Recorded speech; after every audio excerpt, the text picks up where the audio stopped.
Johnny আচ্ছা তুমি মনে হয় এই মানে একটা আচ্ছা তুমি একটা দিয়েই দাও সজীব, তুমি রেজাল্ট করতে দিয়ে দাও। দিয়েই দাও, মানে মন খারাপ করে। সজীব ছিল নাকি? আচ্ছা আসো জনি আসো, তুমি এই যে তোমাকে আমি ট্রেজারার স্যারের হাতে তুলে দেই, তারপর তুমি মজা করো। Sure. আচ্ছা so Johnny, can you introduce yourself quickly? Sure. First of all, this is Johnny Ahmed. I'm from Kishorganj. Right now, I'm studying here, University Department of Tripoli at 8th semester.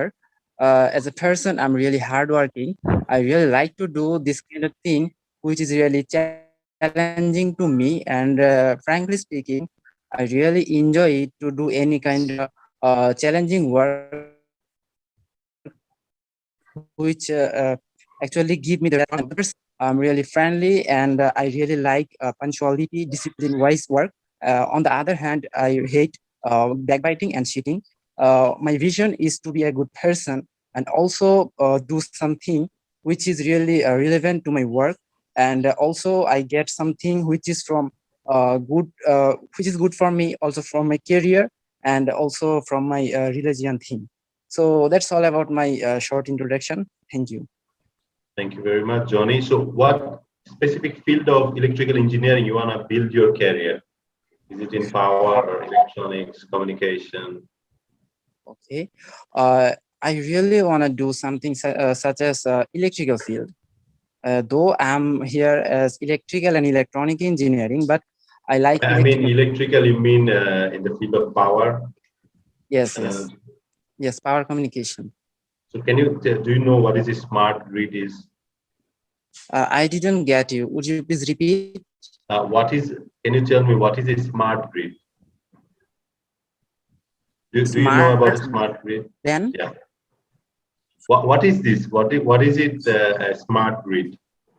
I think they did not learn so far. He is in 8th semester. He did You not haven't learn heard about a smart grid.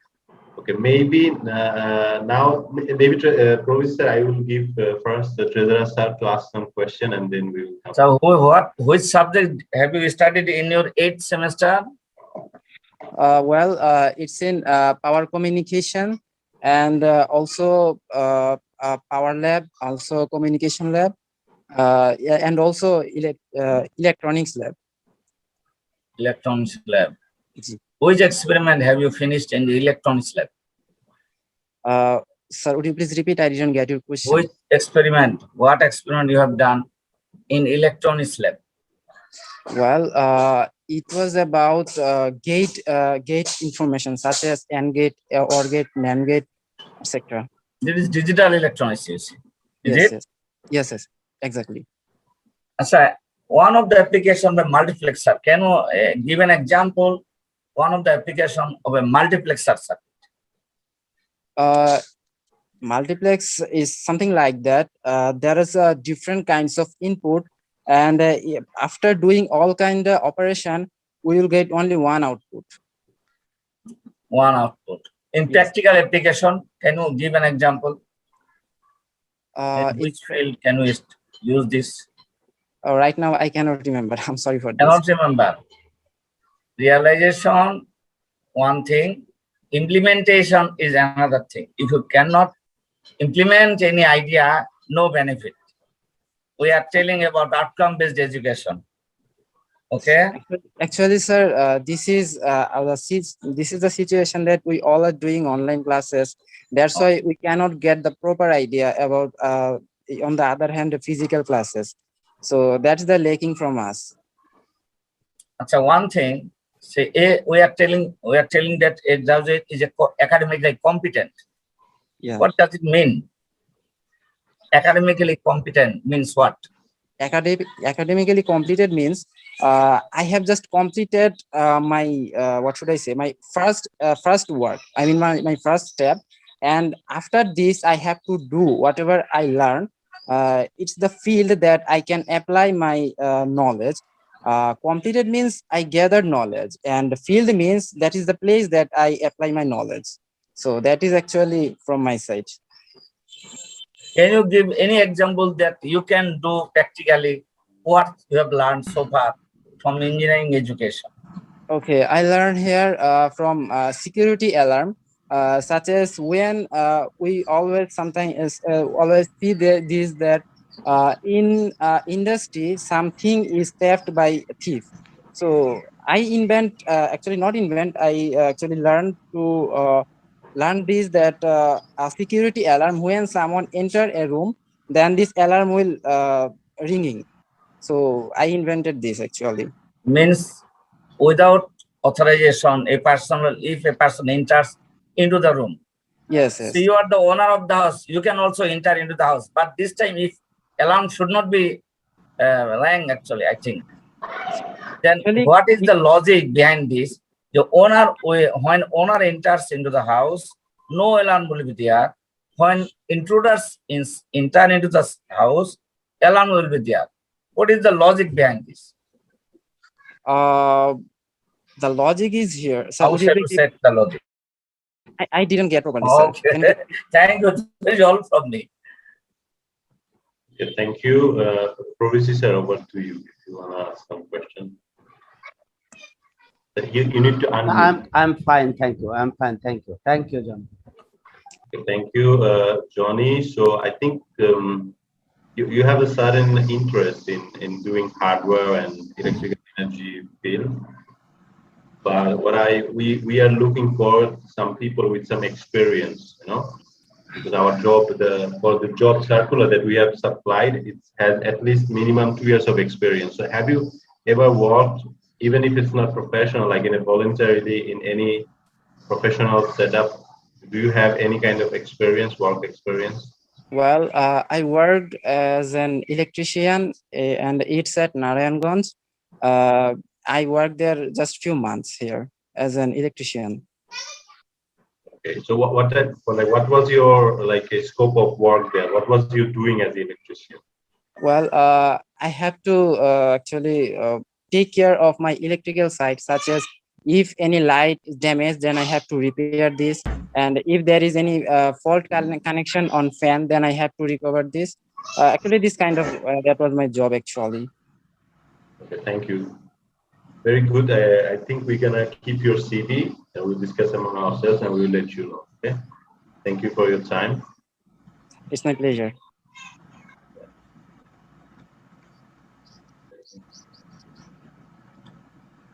Thank you, everyone. So this is the end of our workshop. So I would like to request our chief guest, Professor Dr. Mohammad Abdul Razak sir, to give us an ending speech and announce us the result. Thank you very much. আসলে আজকে 2 দিন ব্যাপী green বিশ্ববিদ্যালয়ের Tripuri department ছাত্রছাত্রীদের interview skill, CV writing skill ডেভেলপমেন্টের জন্য যে কর্মপ্রক্রিয়া সম্পাদন করলো, এটি নিঃসন্দেহে আউটস্ট্যান্ডিং এবং ছাত্রছাত্রীরা তাদের অংশগ্রহণের মাধ্যমে এই সম্পর্কিত প্রয়োজনীয় যেটি নলেজ সেটা যেরকম পেয়েছে এবং তাদের কম্পিটিটিভ সম্মুখ সাক্ষাতের মতো এই ধরনের পার্টিসিপেশনের মাধ্যমে তারা তাদের দুর্বল জায়গাগুলি কোথায় আছে সেগুলি সম্পর্কে তারা ধারণা করতে পেরেছে এবং যে 5 জনের আজকে আমরা এখানে ইন্টারভিউ নিলাম, এছাড়াও যারা এখানে উপস্থিত আছে দেখেছে, তাদেরও একটা পারসেপশন তৈরি হয়েছে যে কিরকম করতে হবে। তা আমি পার্সোনালি মনে করি যে ভালো ইন্টারভিউ দেওয়া এটা ডেফিনেটলি জানার একটা বিষয়, যে যত ভালো জানবে তার ভালো ইন্টারভিউ দেওয়ার সম্ভাবনা অনেক বেশি, সেটি তো basic definitely. But at the same time এই ইন্টারভিউয়ের সময় কম্পারেটিভলি একজন কম জানে অন্য কারো চেয়ে, সেও কিন্তু ভালো ইন্টারভিউ দিয়ে আসতে পারে। কিভাবে? ট্রেজারার স্যার কিছুটা ইঙ্গিত দিয়েছেন।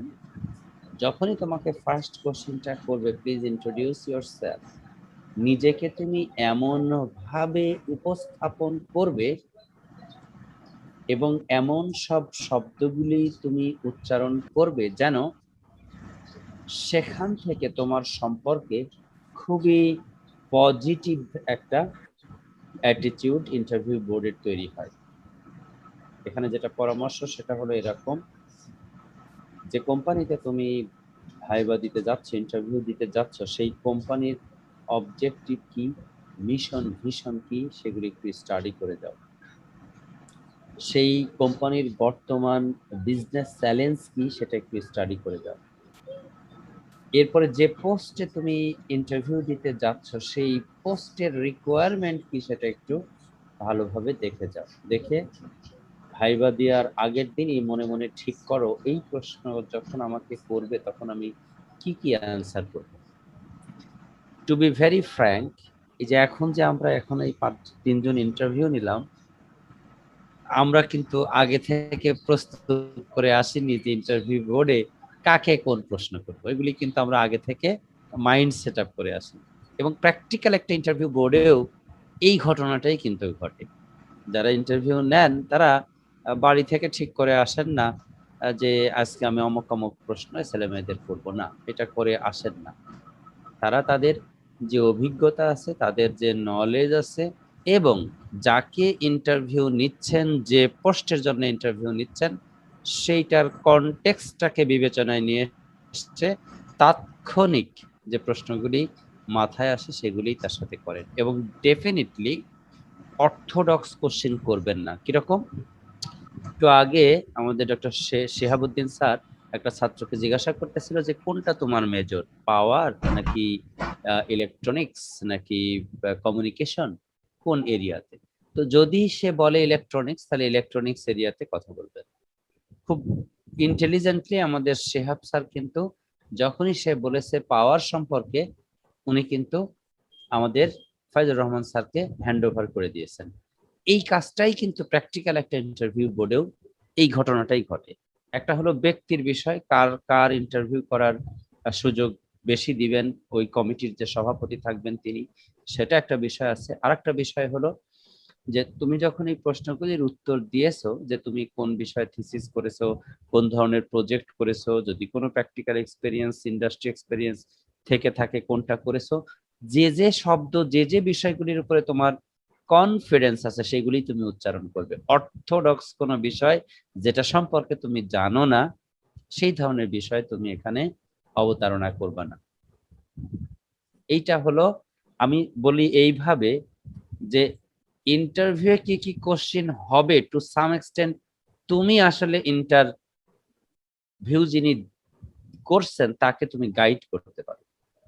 এবং একটা প্রশ্নের উত্তর দিলে, সেই প্রশ্ন করলে সেই প্রশ্নের উত্তর যখন তুমি দিবা, এমন কিছু শব্দ, এমন কিছু বিষয় তুমি এই আনসারের মধ্যে নিয়ে আসো যেন নেক্সট কোশ্চেনটা ওই এরিয়া থেকে হয়।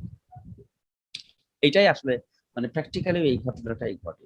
যখন একজন ইন্টারভিউয়ার বলেন যে আমি ওভার, আপনি এখন কোশ্চেন করতে পারেন, বা নেক্সট যিনি ইন্টারভিউ বোর্ডে আছে তিনি কোশ্চেন করতে পারেন, তিনিও কিন্তু আগের যিনি ইন্টারভিউ নিচ্ছেন, কথা বলতেছেন, সেটা খেয়াল করেন, এবং খেয়াল করে সেখানে কোন কোন বিষয় আলোচিত হচ্ছে সেইখান থেকে উনি বের করার চেষ্টা করেন যে এই ছাত্রকে বা এই ক্যান্ডিডেটকে কি কোশ্চেন করতে হবে। এই বিষয়গুলি তোমরা খুব ভালোভাবে খেয়াল করবে এবং নিজেদেরকে আরো স্মার্টলি প্রেজেন্ট করবে। ভাষা শিক্ষা যাদের দুর্বলতা আছে তাদের এই দুর্বলতাটা নিঃসন্দেহে কাটাতে হবে। ইন্টারভিউ বোর্ডে গিয়ে আজকাল আমি বাংলায় বলবো, এটা আসলে বলার সুযোগ নাই, এটা নিয়ে বিতর্ক করতে পারো, কিন্তু আসলে এটি এটি এটি need of the time, need of the day. আজকাল ঢাকাতে বেশিরভাগ কোম্পানি, বেশিরভাগ অর্গানাইজেশনে কাজ করতে হলে বাংলাদেশের ভিতরের এবং বহির্বিশ্বে এর অনেক কমিউনিকেশনই আমাদেরকে ইংরেজিতে করতে হয়, সেটা ফর্মাল ইমেল কমিউনিকেশন হোক অথবা sometimes oral phone conversation also need to be conducted in English. এবং বেশিরভাগ ক্ষেত্রেই আমাদের গ্র্যাজুয়েটদের ওয়ার্ক প্লেসে প্রায় 10 দিন 5 দিন 2 দিন পর পরই বিভিন্ন ধরনের প্রেজেন্টেশন দিতে হয়। সেই প্রেজেন্টেশনগুলো আসলে ইংরেজিতে করতে হয় এবং ইংরেজিতে দেশ বিদেশের বিভিন্ন মানুষজন থাকে তাদের সামনে প্রেজেন্ট করতে হয়। কাজেই ভাষার যে দক্ষতা সেটিও তোমরা অর্জন করবে।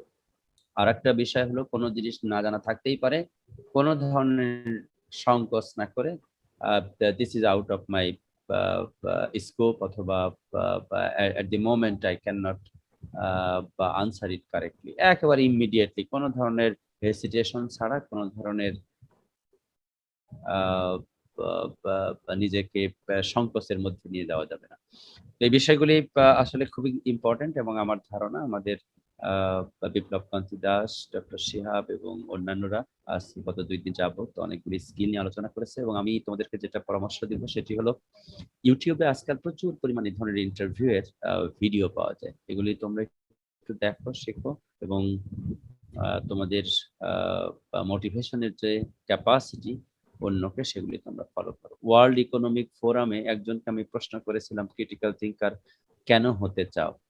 ডিরেক্ট আনসার করতে হবে যে বর্তমান সময়ে টপ 10 স্কিলস এর মধ্যে গত 5 বছর যাবত 2015 সাল থেকে শুরু করে 2020 সাল পর্যন্ত একটানা 5-6 বছরের পর্যন্ত একটানা টপমোস্ট স্কিলস হলো ক্রিটিক্যাল থিঙ্কিং ক্যাপাসিটি। এটি ওয়ার্ল্ড ইকোনমিক ফোরামের ওয়ার্ল্ড ওয়াইড স্ট্যাটিস্টিক্স। আমাদের শিহাব স্যার প্রায়ই জিজ্ঞাসা করতেছিলেন যে এরা চোখ কান খোলা রাখে কিনা।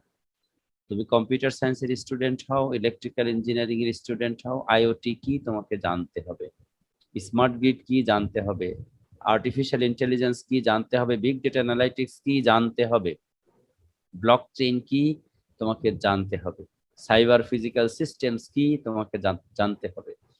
দিস আর ভিতরের অনেক ইমপ্লিমেন্টেশন তোমাকে না পড়াইলে তুমি হয়তো বা জানতে পারা, কিন্তু ডেফিনেশন পর্যায়ে, ওদের অ্যাপ্লিকেশন পারপাস পর্যায়ে প্রাথমিক জ্ঞান যেটা, সেটা কিন্তু তোমাদের প্রত্যেককে জানতে হবে। এবং তোমরা একজন বলেছে যে সে IEEEর সাথে সংযুক্ত আছে, IEEEর সাথে সংযুক্ত থাকো, বিভিন্ন সোসাইটি থাকো, ম্যাগাজিন পেপার পড়ো, এবং অন্যান্য যেগুলি টেকনিক্যাল রিপোর্ট আছে সেগুলি মাঝে মাঝে চোখ বোলাও। ভিতরের internal detail, circuit design, algorithm design, implementation এগুলি না জানলেও ফান্ডামেন্টাল কনসেপ্ট সম্পর্কে কিন্তু তোমাদের কন্টেম্পোরারি নলেজ তোমাদের থাকতে হবে। These are common knowledge for the engineers, these are general knowledge for the engineers, এগুলি তোমাদের আসলে জানতে হবে। তো এনিওয়ে, আমার জন্য আরো প্রায় 4-5টা ছেলে মেয়ে অপেক্ষা করতেছে দীর্ঘক্ষণ যাবত। আমি তো তোমাদের অসংখ্য ধন্যবাদ, ত্রিপুরি ডিপার্টমেন্টকে অসংখ্য ধন্যবাদ, এবং এই ধরনের প্রোগ্রাম মাসে মাসেই গ্রিন ইউনিভার্সিটিতে কেউ না কেউ আয়োজন করুক, এবং আমাদের ছেলে মেয়েদেরকে বিভিন্ন ধরনের প্রফেশনাল স্কিল ডেভেলপমেন্টের এনগেজমেন্টে নিয়ে আসুক, এটাই আমরা এক্সপেক্ট করি। আপনাদের সকলকে ধন্যবাদ জানিয়ে আমি আমার বক্তব্য শেষ করছি। আসসালামু আলাইকুম। Thank you, sir. Thank you for joining with us. Now we are at the very end of our program. But thank you, Shiab sir, Treasurer sir, our deputy moderator, Raber Abu ma'am, our Treasurer sir, club members, Umeruman ma'am, and each and everyone. Thank you, everyone, through and to make our event so successful. And thank you for joining with us. এবং যারা participate করছেন তাদের সবাইকে participation certificate email করে দিয়ে দেওয়া হবে, এবং যারা টপ 3-তে ছিলেন তাদেরকেও সার্টিফিকেট মেল করে দিয়ে দেওয়া হবে। Thank you everyone. Thank you very much. আমরা লিফট পারি এখন, নামাজ পড়া হয়নি। জি স্যার, আল্লাহ হাফেজ।